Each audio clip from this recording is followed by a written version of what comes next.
Friends, আজকেও কিছু নতুন সেন্টেন্স নিয়ে হাজির হয়েছি। দেখুন, এই ধরনের সেন্টেন্স আমরা বাড়িতে বিশেষত বলে থাকি, তাই বাড়িতে যারা বাচ্চারা আছে তাদের অবশ্যই এই ধরনের সেন্টেন্স ইংলিশে কি করে বলতে হয় শেখাবেন। আমার খিদে পায়নি, আমার ঘুম আসেনি, আমার মনে পড়েনি, আমার জ্বর আসেনি, এই ধরনের সেন্টেন্স বলে থাকি, তাই না?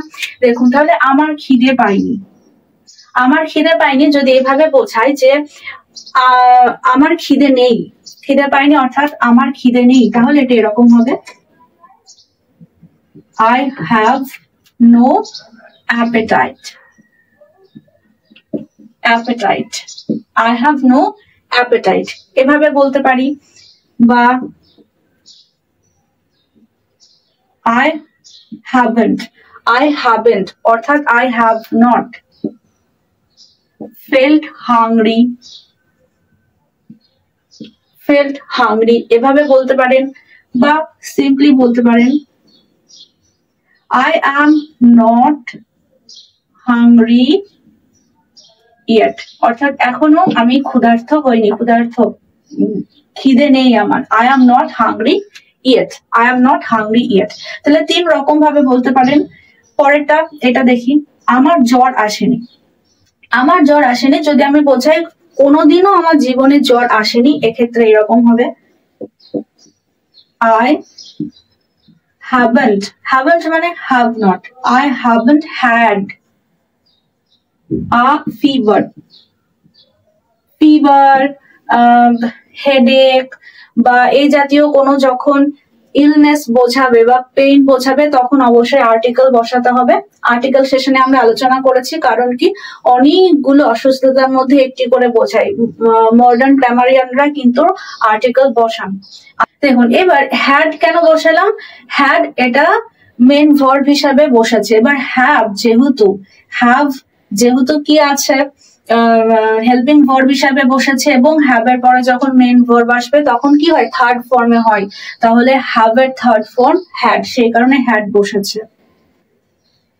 আর একভাবে বলতে পারি I don't have a fever, অর্থাৎ আমার জ্বর নেই, আমার জ্বর আসেনি। I don't have a fever. দেখো, এই ধরনের সেন্টেন্স কিন্তু বলা খুবই সোজা, একবার দেখলেই কিন্তু মুখস্থ হয়ে যাবে। But whenever we try to speak in English then we get stuck, তাই না? তাহলে আজকে শিখে নিন এই ধরনের সেন্টেন্স কি করে বলতে হয়। আমি বৃষ্টিতে ভিজিনি, এটা কিন্তু didn't দিয়ে করতে হবে, did not. we didn't, এবার ভেজা get wet হয় ইংলিশে, get wet. we didn't get wet, এখানে বলে ছেড়ে দিতে পারি। এখানে get wet বলতে কি বোঝাচ্ছে? সাধারণত বৃষ্টিতে ভেজার কথাই বলা হচ্ছে। পার্টিকুলারলি যদি আমরা বলতে চাই in the rain অ্যাড করে দেবো। I didn't get wet in the rain. I didn't get wet in the rain. পরেরটা, আমার ঘুম আসেনি যদি আমি বলি যে আমি ঘুমানোর চেষ্টা করেছিলাম কিন্তু ঘুম আসেনি,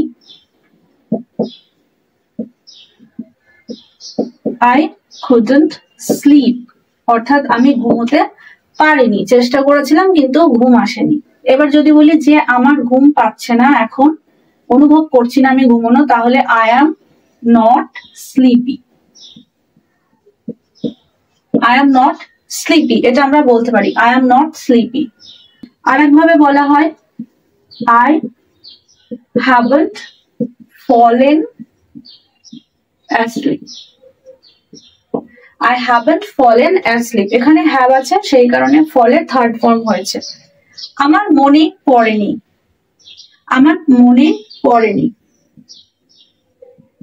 I didn't recall বা remember.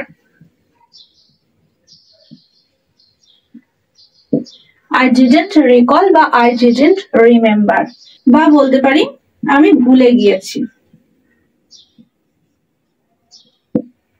গিয়েছিলাম, I forgot. I didn't remember অথবা I forgot. সো ফ্রেন্ডস, আজকে আমরা এই ছোট্ট ভিডিওটার মাধ্যমে জেনে নিলাম ডেইলি লাইফে আমরা যে ধরনের সেন্টেন্স ব্যবহার করি সেগুলোকে ইংলিশে কি করে বলতে হয়। আশা করি আর কোনো অসুবিধা হবে না এই ধরনের সেন্টেন্স ইংলিশে বলতে। এবার আপনারা নিজেরাই ট্রাই করুন, বাড়িতে অবশ্যই প্র্যাকটিস করবেন। তো দেখা হচ্ছে পরের সেশনে এরকম নতুন সেন্টেন্স নিয়ে আপনাদের জন্য। ততক্ষণ সবাই ভালো থাকবেন, সুস্থ থাকবেন। Thank you.